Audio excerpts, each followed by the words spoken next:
Just want to let you lot know that if you're watching this clip on the Fozcast YouTube channel, the full episode is now available to watch exclusively on Spotify, and it's free. Come on.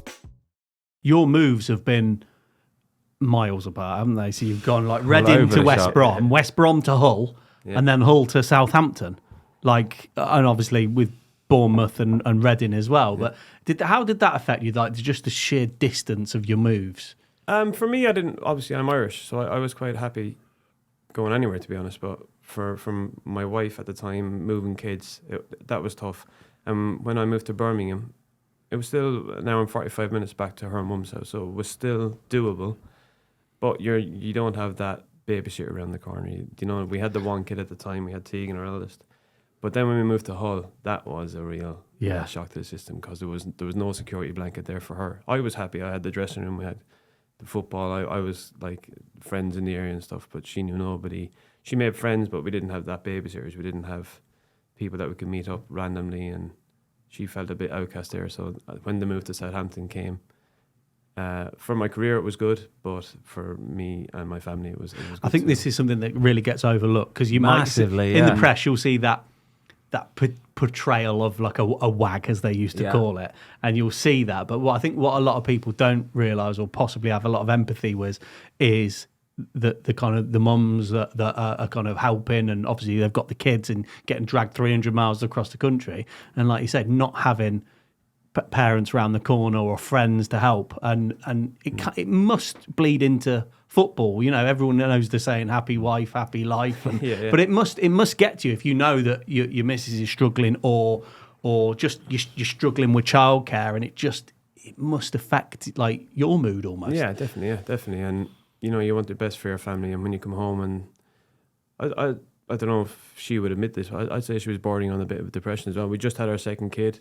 So, and that postnatal depression thing, and we're miles away from any help, and you're coming home and she's a bit down, and kids are, not happy and stuff, and it does take just over lonely. Just lonely. Yeah.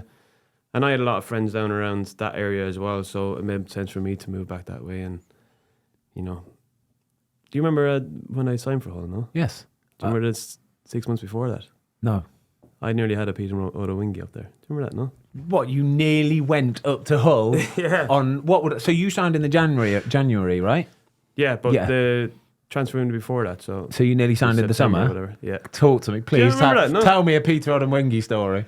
So I went up there, so I think West Brom signed Sessegnon from Sunderland. Stefan. But Hull wanted him as well. Yeah. And so West Brom could get them. They said to Hull that I could go to Hull. Uh-huh. So I found out, and I said, if I'm not wanted here, I'm going to Hull, I want to play, kind of thing. Went up there, done the medical, met everybody, agreed everything. We were sat, I drove into the training grounds in the back of a car lying on the floor because the O'Dowingy thing happened just before, like 6 months before. And I said, I don't want to be that guy. So I hid on the way in, even though I was sure it was all going to go through. I was just thinking, I just want to make sure. Just to be careful, yeah. Went in there, West Brom wouldn't answer the phone. It got to 10 o'clock. Oh, no. And the gaffer rings me and he says, Longy, what are you doing? And I said, the club told me they don't want me anymore. You signed Sessegnon, I'm not going to play, and Hull want me. And he was saying, I don't want you to go anywhere. And I was thinking, look, if I'm not going to play, I want to go here. He was saying, I'm telling the club now, you're not going anywhere. Who's the manager, Steve Clout? He didn't know anything about it. Wow. How does this happen? Yeah, so Hull were raging as well because they were depending on another striker to help them out for the season. Sessegnon went there, they didn't get me, so they were left. They had no time to get anybody else, you know. So hold on a minute. So the deal collapses. So then you've got to leave the training ground at this point. Hide. Are you like hiding going out? It's pitch black outside, but still I'm hiding. I don't want to be seen. I went back down there. Obviously, the gaffer apologised. To be fair, he I don't think he knew much about it. Yeah. But ever since then, I was thinking I don't want to be at this. But so how's your head then in the next few weeks when you've got to go back to West Brom and train, knowing that the club were basically using you as a pawn in a deal to get rid of you, basically? Yeah, my head was gone. Yeah.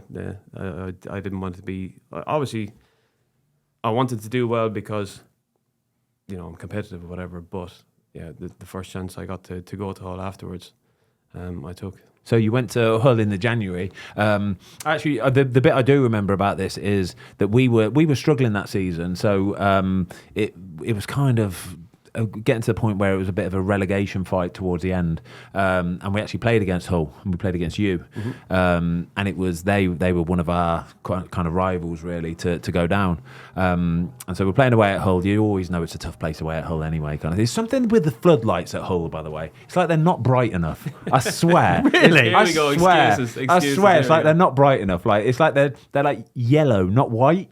I don't know why. Anyway, so we've lost Shane in the January, and when you lose a player like Shane, you're not just losing the ability on the pitch, you're losing a person in the dressing room. You're losing a real solid citizen, somebody that you kind of look to when the chips are down and keeps the lads going, and great bubbly enthusiasm, all that. And when you take that out of the change room, it's a big miss, isn't it? It's it really takes it out of you a little bit. So we were fuming. Us as players were absolutely fuming. We're struggling anyway, and they've gone and sold Shane Long. I think it's 5 or 6 mil, wasn't it, or something like that. Yeah. So they've sold him. We're all absolutely fuming. We played Hull away. They beat us 2-1, and Longy scored. 6-pointer.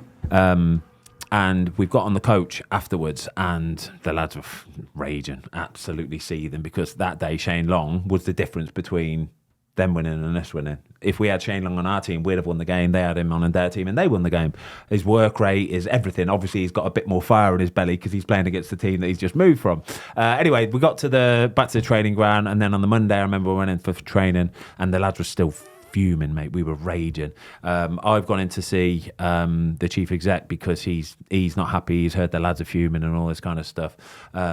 And we just had a massive Barney, basically, along the lines of, well, you've sold out one of our best players, one of our lads that's going to help us get out of this shit that we're in, and that's the reason why we lost the game, basically. And he tried to come back. It was a big old argument. It's a horrible argument. It was like, the ones that you have to have some. So did he give any kind of reasoning of like, because back then, getting 5-6 mil for a player versus staying in the league. It's finances, mate. It's short-term finances. That's all it was. It was short-term finances. He gets his wages off the book. He gets 5 or 6 million quid into the club. And what they will say is they can try and bring in a younger replacement. Yeah. They'll try and bring in a younger replacement who might cost them the same sort of transfer fee, but it'd be much less wages, but with the potential going forward. But it never really works out, does it? No. Especially for a team like West Brom, you need a really experienced, solid striker, a big lad that's going to really muck in and mix in. We weren't the sort of team that's going to be playing this lovely tippy-tappy football. We had a ready-made striker in Shane Long, and we went and sold him. That was the bit that we were like, what are you doing? Do you remember the pen on that game? No. I say I won it. Oh, yes, I do. Yes, it was never a pen. Yeah, I do remember, yeah. I didn't actually look for the pen. Was it Dawson gave it away? Dawson, yeah, it's Dawson, wasn't it? Do you know when he kind of caught my heel and I ended up tripping myself? But I got up to play on. The ref gave a pen, so I was thinking, I think I was raging at you, actually. I was raging at you. I didn't even look for it. I went to play on, the ref gave it. Yeah, but you're happy to take it, weren't you? I didn't take the pen. No, but you're happy for your team to take it. I remember raging at you for saying, that's shit from you, that is. Actually, you should have been telling the referee it's not. Would you have done that mid-game? No, you're never going to go to them issues. He's never going to say, no, it's not a pen, thank is he? you. I don't want that. No. You're quick to celebrate him on a goal. Congratulate him on a goal. I know. Thanks everybody for watching. We hope you enjoyed this clip of the Fozcast. If you would like to watch the full episode, it is now available exclusively on Spotify for free.